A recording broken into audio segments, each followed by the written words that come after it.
जय गुरु जी संगत जी, मेरे यूट्यूब चैनल गुरु जी 13 ब्लेसिंग पर आपका हार्दिक स्वागत है। जय गुरु जी, शुक्राना गुरु जी, आप सभी साथ संगत जी को जय गुरु जी आप सभी पर मेहर बनाए रखें। सरबद्दा वाला संगत जी, मैं आशा करती हूँ कि आप सभी स्वस्थ और मस्त होंगे। संगत जी, जैसे कि मैं डेली आपके साथ में गुरु जी की पावन पुस्तक दिव्य आभा के सत्संग का गुणगान कर रही हूँ और उनकी गुरु जी की महिमा का हम आनंद ले रहे हैं, आप भी और मैं भी। आज उसी कड़ी को आगे बढ़ाते हुए आपके साथ में मैं आदरणीय श्री गौरव मारवाहा अंकल जी का सत्संग आपके साथ में शेयर करूंगी, जो कि बहुत ही प्यारा सत्संग है। सत्संग में के लिए अंत तक जरूर सुनिएगा संगत जी। और सत्संग, आज का जो सत्संग है ना, वो हमें सिखाएगा कि हम अपने जीवन में कभी कुछ नहीं कर सकते। क्यों नहीं कर सकते? सब गुरु की प्लानिंग होती है, गुरु ही करने वाले हैं। हम सब सोच लेते हैं कि जो कर रहे हैं वो हम कर रहे हैं, ना कि ऐसा नहीं होता। और किस तरीके से जब गुरुजी आपके जीवन में आते हैं तो जीवन कैसे बदल जाता है वो ही जानते हैं। और आप जिन संगत के साथ चमत्कार होते हैं वो जानती हैं। बाकी कोई विश्वास करे या ना करे, उससे हमें कोई फर्क नहीं पड़ता, क्योंकि हम गुरुजी पर पूरा विश्वास करते हैं। और संगत जी, सबसे बड़ी बात ये होती है कि जब हम दूसरों के सत्संग को सुनते हैं ना, तो हमें अपने सवालों के जवाब उनके सत्संग के माध्यम से भी प्राप्त हो जाते हैं। तो आइए इस रूहानी सफर की शुरुआत करते हैं और अंत तक जरूर मेरे साथ जुड़े रहिए। जय गुरु जी, शुक्राना गुरु जी। और संगत जी, जैसे कि सत्संग शुरू करने से पहले हम गुरु जी का मंत्र जाप करते हैं, तो वही करेंगे। ओम नमः शिवाय, शिवजी सदा सहाय। ओम नमः शिवाय, गुरुजी सदा सहाय। ओम नमः शिवाय, शिवजी सदा सहाय। ओम नमः शिवाय, गुरुजी सदा सहाय। जय गुरुजी, शुक्राना गुरुजी। संगत जी, आज का जो सत्संग है वो गौरव मारवाहा अंकल जी का है। और अंकल जी लिखते हैं, मैं गौरव मारवाहा दिल्ली के सदर बाजार में व्यवसाय करते थे वो, परंतु उसमें अनेक कठिनाइयां आ रही थी। उनके एक घनिष्ठ संबंधी ने उनको गुरुजी के दर्शन करने का सुझाव दिया। वह अपनी पत्नी के साथ मोटरसाइकिल पर गुरुजी के पास आए। उनकी पत्नी मोटरसाइकिल के पीछे बैठे हुए गुरुजी से प्रार्थना करती थी कि उनको और भी आरामदायक वाहन मिल सके। यहाँ पर संगत जी, अंकल जी जो गौरव मारवाहा अंकल हैं, वो अपनी पत्नी को, जो ये रहते सदर बाजार में व्यवसाय करते थे, उस साइड ही रहते थे। अब ये रहते जनकपुरी में थे, लेकिन व्यवसाय जो ये करते थे ये सदर बाजार में करते थे। अब कहते हैं कि जनकपुरी से जब ये अपनी पत्नी को लेकर गुरुजी के दर्शन के लिए जाते थे, तो ये मोटरसाइकिल पर जाते थे, बाइक पर जाते थे, तो इनकी पत्नी पीछे बैठकर जाती थी। अब जनकपुरी से लेकर छतरपुर, आप सभी जानते हैं, बहुत ज्यादा डिस्टेंस है। मेट्रो से भी जाते तो बहुत समय लगता है, और बाइक से या इस तरह के स्कूटर से जा रहे हैं, और पीछे बैठा हुआ, आगे चलाने वाला तो बहुत कंफर्टेबल फील करता है, लेकिन जो पीछे बैठता है ना, वो उसकी हालत खराब हो जाती है। तो आंटी जी के मन में भी यही चलता था। जब वो गुरुजी से पहली बार दर्शन के लिए गई, तो उसके बाद उनके मन में यही हुआ, इतनी दूर का सफर है, तो गुरुजी हमें कोई आरामदायक कह सकते हैं आरामदायक चीज दे दो हमें। अब आरामदायक चीज क्या होती है संगत जी? स्कूटर है, स्कूटर पे भी आप पीछे ही बैठेंगे, बाइक है उस पे भी पीछे बैठेंगे, स्कूटी है उस पे भी पीछे बैठेंगे, तो आरामदायक तो कार ही होती है संगत जी। अब आंटी जी के मन में यह था कि कोई आरामदायक वाहन दे दो जिससे हम आपके दर्शन के लिए आ सके। हम होते हैं कि बहुत सारी चीजें हम बोल देते हैं संगत जी, लेकिन वो कब होंगी वो हमें नहीं पता, वो तो वो जानते हैं। अब क्या चमत्कार हुआ संगत जी, यहाँ पर इनको ये हुआ कि गुरुजी की वजह से गाड़ी नहीं ली गई, वो उनकी अपनी मेहनत की वजह से गाड़ी ली गई है। यहाँ पर वो गुरुजी का सत्संग है, बहुत ही प्यारा है। वो कहती है कि आरामदायक वाहन मिल जाए हमें। और क्या हुआ, गुरुजी ने इनकी प्रार्थना सुन ली। जल्दी ही उनका व्यवसाय बहुत अच्छा चल पड़ा, और 1 मास में ही उन्होंने उस दंपत्ति ने गाड़ी ले ली। गए गुरुजी के पास अंकल जी इसलिए थे कि उनका व्यवसाय अच्छा नहीं चल रहा। अब पत्नी को लेकर गए, जब पत्नी को लेकर गए तो वो बाइक पर बैठी पीछे, इतनी दूर का लंबा डिस्टेंस। वो कहती है कि गुरुजी आप हमें कोई आरामदायक वाहन दे दो। आरामदायक वाहन गाड़ी है। अब गुरुजी ने उनकी प्रार्थना सुनी और उनके घर में गाड़ी भी आ गई। गाड़ी कैसी है? व्यवसाय अच्छा चल पड़ा, क्योंकि व्यवसाय की परेशानी के लिए गए थे। अब क्या हुआ, उन्हें लगा कि उनका भाग्य पलट गया है। एक पुराने अनुयायी ने उनको विश्वास दिलाया कि सब कुछ गुरुजी की कृपा से ही हुआ है, उन्हीं के हस्तक्षेप के कारण तुम्हारा व्यवसाय भी चला है और तुम्हारे पास गाड़ी भी आ गई है। लेकिन उनको विश्वास ही नहीं था उस चीज को। उनको लगा कि वो सब व्यवसाय अच्छा चला है तभी वो गाड़ी ले पाए, क्योंकि यहाँ पर मैं आ गया संगत जी। उनको ये नहीं था कि गुरुजी ने किया है जो किया, उनको लगा कि नहीं व्यवसाय अच्छा चला है तो गाड़ी आई है। उनको गुरुजी की चीज पर विश्वास नहीं था जो उनके अनुयायी अंकल ने बताया था किसी ने, तो कहते हैं उनको विश्वास नहीं था। अब गौरव की पत्नी ने सोचा कि मैं तो तभी मानूंगी। कहते हैं ना, जब हम कहते हैं अब क्या हो गया यहाँ पर, कहते हैं ना करता या ना करता, या टिट फॉर टैट या बैट लगाने वाली बात कह लीजिए, किसी भी तरीके से ले लीजिए, कि वो कहती है कि जब गुरुजी मुझसे बोलेंगे ना कि मेरा नाम लेंगे या मेरे विषय में बताएंगे, मैं तो तभी मानूंगी कि गुरुजी ने गाड़ी दिलाई है और व्यवसाय भी हमारा गुरुजी की कृपा से चला है। अब ये उन्होंने बैट रख दी गुरुजी के सामने, इस तरह की बात रख दी। वो कहती है कि गौरव की पत्नी ने अपने मन में सोचा था मैं तो तभी मानूंगी जब गुरुजी मुझको पहचान जाएंगे। जब अगली बार संगत में वह आई तो गुरुजी ने ऐसे ही वार्तालाप करते हुए कहा, देखो जनकपुरी में कितने मुसलमान आ रहे हैं। फिर उन्होंने अपना वक्तव्य बदला और बोले कि वह यमुना पार के मुसलमानों की बात कर रहे हैं। गौरव की पत्नी जनकपुरी में रहती थी और गुरुजी के इस कथन के कुछ सप्ताह के पश्चात उन्होंने यमुना पार क्षेत्र में घर ले लिया और वो गर्भवती भी हो गई थी। यहाँ पर गुरुजी को चैलेंज किया गया। मन में ही सोचा कि गुरुजी जब मेरे बारे में ये बताएंगे ना कि मेरे बारे में पहचान लेंगे, मुझे देख के पहचान लेंगे, तो मैं मानूंगी कि हाँ सब कुछ किया तो गुरुजी के हस्तक्षेप से हुआ है। लेकिन नेक्स्ट टाइम जब वो गए तो गुरुजी ने बोला, इनडायरेक्टली बोला कि जनकपुरी में बहुत मुसलमान आ गए हैं, क्योंकि ये लोग वहीं रहते थे। गौरव अंकल जनकपुरी में ही रहते थे, तो गुरुजी ने इनडायरेक्टली वो बात बोली कि जनकपुरी में बहुत सारे मुसलमान आ गए, ताकि उनकी पत्नी की बुद्धि जो है ना वो खुले। उसके बाद उन्होंने अपना स्टेटमेंट जो था, अपना वाक्य था बदल दिया। उन्होंने बोला अब जमुना पार में भी बहुत सारे मुसलमान आ गए हैं। अब उस कथन में जब गुरुजी ने ये कथन बोला तो उन्होंने अपना जनकपुरी का मकान जहाँ पर वो रह रहे थे वहां से वो शिफ्ट हो गए, यमुना पार शिफ्ट हुए, और उसके बाद उन्होंने वहां पर यमुना पार में नया मकान लिया जहाँ पर वो शिफ्ट हुए, और उसके बाद वो प्रेग्नेंट भी हो गई। गुरुजी की कृपा हो रही थी। दिन गुजरते गए, महिला गर्भ परीक्षण के लिए गई। अब क्या था, इनके प्रेग्नेंट हो गई तो दिन जैसे गुजरते रहे, क्योंकि 9 महीने का टाइम होता है और उस टाइम में बड़ा क्रिटिकल होता है। स्टार्टिंग के डेज तो बहुत ज़्यादा क्रिटिकल होते हैं एक लेडी के लिए। धीरे धीरे उसको सब कुछ कार्य करना पड़ता है।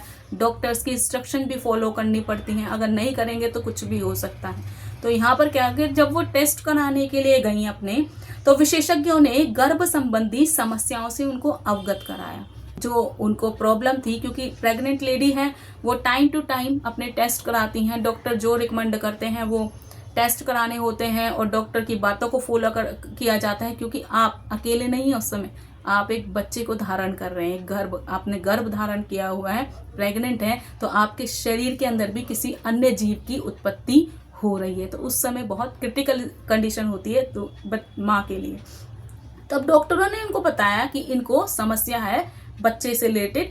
अब क्या था, इनको ये बोला गया कि गर्भपात कराने का परामर्श दे दिया गया। डॉक्टर कराने मतलब ये बच्चे को कह सकते हैं कि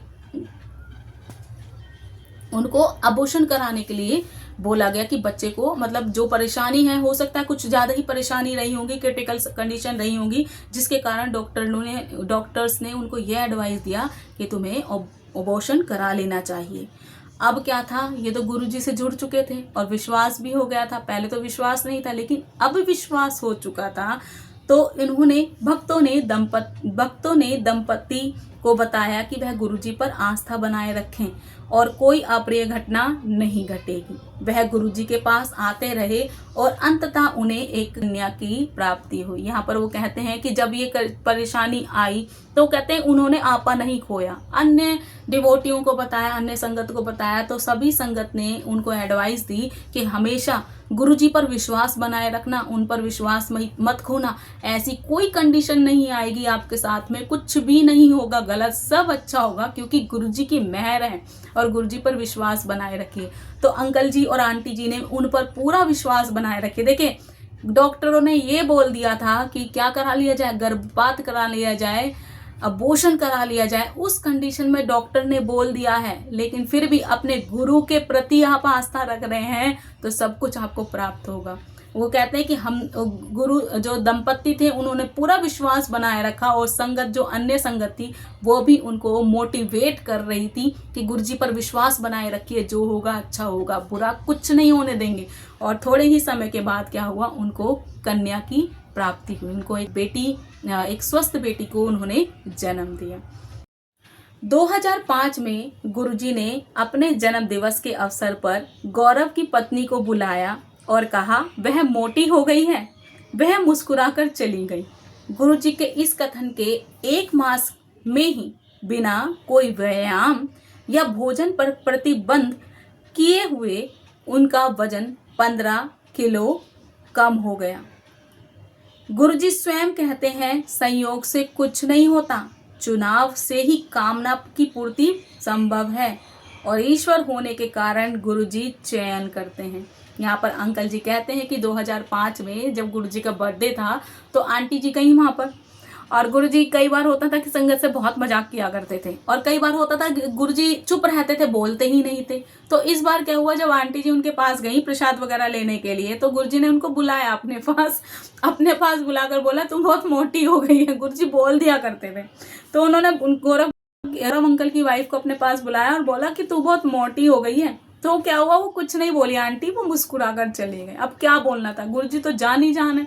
अब गुरु की बात को कभी अवहेलना नहीं करते हैं। अगर वो कुछ कह रहे हैं ना तो आपके हित के लिए कह रहे हैं। तो अब गुरुजी ने बोला तो आंटी सिर्फ मुस्कुराकर वहां से वो चली गई। लेकिन संयोग देखिए कि गुरुजी ने वो जो कथन बोला था कि तू मोटी हो गई, उस बात को उनको 1 महीने के बाद ही रिजल्ट सामने आया कि ना तो आंटी जी ने अपने भोजन पर, कहते ना डाइट पर चली गई, या डाइटिशियन से कंसल्ट करके उन्होंने अपना वेट कम कर लिया, जिम ज्वाइन कर लिया, व्यायाम कर लिया, एक्सरसाइज कर ली, ऐसा कुछ नहीं किया। गुरुजी की मेहर से 1 महीने के बाद उनका वजन जो था वो धीरे धीरे 15 किलो, संगत जी बहुत होता है, 1 महीने के बाद ही 15 किलो वजन एकदम कंट्रोल हो जाना। हालत खराब हो जाती है लोगों की। 5 किलो आप जैसे तैसे रिड्यूस कर सकते हैं, लेकिन 5 किलो के बाद आपका बहुत मुश्किल होता है वजन घटाना। लेकिन गुरुजी की कृपा से 1 महीने के अंदर ये कथन बोलने पर कि तू बहुत मोटी हो गई है, और उसके बाद उनका 15 किलो वजन कैसे गुरुजी ने चुटकी बजाते ही 1 महीने में खत्म कर दिया। जय गुरुजी, शुक्राना गुरुजी। और गुरुजी हमेशा कहा करते थे, संयोग से कुछ नहीं होता, कभी भी संजोग कुछ नहीं होता, चुनाव से ही कामना की पूर्ति होती है। और ईश्वर के कारण क्या है, गुरुजी ईश्वर हैं, और ईश्वर होने के कारण गुरुजी स्वयं ही सबका चुनाव करते हैं। हम ही कहते हैं ना हमने गुरुजी को चुना है, नहीं भैया, हमने गुरुजी को नहीं चुना, गुरुजी ने हमें चुना है। इतनी सारी संगत में कितने सारे लोगों को चुनते हैं। और कई बार तो ऐसा होता था संगत जी, एक संगत गई उनके दर्शन करने के लिए और गुरुजी ये कह देते थे ये अगली बार नहीं आएगा। और उनको कई बार तो ऐसा होता था, कई संगत को तो गुरुजी ये कह देते थे कि तेरा कल्याण हो गया, अब मत आइयो। तो गुरुजी एक बार में बहुत से लोगों का कल्याण कर देते थे। और कई बार ऐसा होता था संगत जा रही है, सालों साल जाने के बाद भी उनका कल्याण नहीं होता था। क्यों नहीं होता था? श्रद्धा और वो भक्ति जो हम प्रीवियस जन्मों से लेकर आए ना संगत जी। कर्म तो हम कर रहे हैं संगत जी, चाहे अच्छे कर रहे हैं बुरे कर रहे हैं, कर्म तो कर रहे हैं। कर्म 2 ही तरह के हैं, या तो नेगेटिव है या पॉजिटिव है, या तो बहुत अच्छा कर रहे हो या बुरा कर रहे हो। आपने पूरा दिन जय गुरुजी जय गुरुजी जय गुरुजी की रट लगा रखी है। आपके पास में एक भूखा कुत्ता आया, बिल्ली आई, आपसे वो खाने के लिए मांग रहे हैं, आपने लात मार के डंडा मार के उसको भगा दिया, तो क्या हुआ जय गुरुजी का? कुछ नहीं हुआ ना। आपने गुरुजी को याद किया तो हो सकता है कि गुरुजी की कृपा से ही वो आया हो कि आपके कर्म और अच्छे हो जाएंगे, लेकिन आपने तो भगा दिया। अब नामदेव जी की कथा तो आपको पता ही है ना कि कुत्ते में भी भगवान देख लेते हैं कि वो खाना खा रहे थे, नामदेव जी संत थे, खाना खा रहे थे, और क्या हुआ कि कुत्ता आया उनकी रोटी लेकर भाग गया। अब वो कहते हैं कि वो पीछे पीछे घी का डब्बा लेकर भाग रहे हैं। अरे कहाँ भाग रहा है प्रभु, रुक जा रुक जा, इसको रोटी को घी तो लगा ले, घी तो लगा ले, ऐसी सूखी रोटी खाओगे क्या प्रभु, घी तो लगा लो। तो श्रद्धा की बात है संगत जी, उन्होंने कुत्ते में भी भगवान देखे। और हम क्या करते हैं, अगर कोई भूखा प्यासा है तो हमने उसको गलत बोल दिया। एक गिलास पानी देने के लिए भी कई बार हम उल्टा सीधा बोल जाते हैं किसी को कि खुद नहीं उठ के पी सकते। तो यहाँ पर क्या है कि अपने कर्म हम खराब कर लेते हैं, एक चुटकी बजाते के साथ ही कर्म खराब हो जाते हैं। तो प्रीवियस बर्थ से हम कर्म अपने साथ लेकर आ रहे हैं, तभी तो कहते हैं ना कुछ अच्छे कर्म किए होंगे जो हमें गुरु जी का सानिध्य प्राप्त हुआ। वरना हमारी इतनी औकात नहीं है कि हम गुरु जी को स्वयं चुन लें अपने लिए। गुरु जी स्वयं चुनते हैं, और ना हमारी इतनी औकात है कि हम किसी भगवान की भक्ति कर सकें, वो भी हमसे करवाई जाती है संगत जी, क्योंकि वो स्वयं चुनते हैं। वरना इतनी भीड़ में कोई साईं बाबा को मान रहा है, कोई माता रानी को मान रहा है, कोई भैरव बाबा को मान रहा है, कोई भगवान शिव की पूजा कर रहा है, कोई भगवान विष्णु को मान रहा है, कोई माँ लक्ष्मी की पूजा कर रहा है। तो सब अलग अलग अलग अलग जुड़े हुए हैं। लेकिन गुरुजी ऐसे हैं कि उन्होंने स्वयं में अपने आप में गुरुजी ने सबको दर्शन कराए जो जो चाहते थे। कईयों को गुरु नानक जी के दर्शन भी हुए, कईयों को भगवान शिव के, तो वो तो महाशिव हैं ही, तो उनके भी दर्शन हुए, कईयों को हनुमान जी के भी दर्शन हुए। तो जैसे हम सत्संग सुनते हैं तो हमें बहुत सारी चीज़ों का पता चलता है संगत जी। और आज अगर देखा जाए गुरुजी चोले में नहीं है, लेकिन उनकी कृपा पहले की तरह ही हम सभी पर बरस रही है। और संगत जी मैं आपसे हाथ जोड़कर निवेदन करूंगी, गुरु जी की महिमा को घर घर तक पहुंचाएं, और जितना हो सके ना गुरु जी के सत्संग सुनिए, पॉजिटिव रहिए, बी पॉजिटिव, कभी भी नेगेटिविटी को अपने ऊपर हावी मत होने दीजिए। अगर आपको लग रहा है कि आप नेगेटिव हो रहे हैं, गुरु जी का मंत्र जाप चला लो, गुरु जी के स्वरूप के सामने बैठ जाओ कि प्रभु मेरे से नहीं हो रहा, आप संभाल लो, वो खुद संभाल लेंगे आपको। आपकी नेगेटिविटी ऐसी चुटकी बजाते गायब हो जाएगी, आपको पता भी नहीं चलेगा संगत जी। और मैं आज अपनी वाणी को यही विराम दूंगी। जय गुरु जी, शुक्राना गुरु जी, जय जय गुरु जी, शुक्राना गुरु जी।